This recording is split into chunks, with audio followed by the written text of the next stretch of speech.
Nagawa mo na ba ito sa tirang tinapay? Ay kung hindi pa ay subukan nyo po ito, simple at affordable na merienda ng pamilya.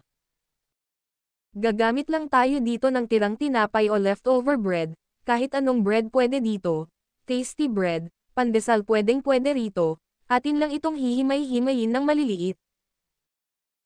At kapag okay na, mag-a-add tayo dito ng 1 cup milk, soak lang natin ito habang ginagawa natin ang ating second ingredients, set aside muna natin ito.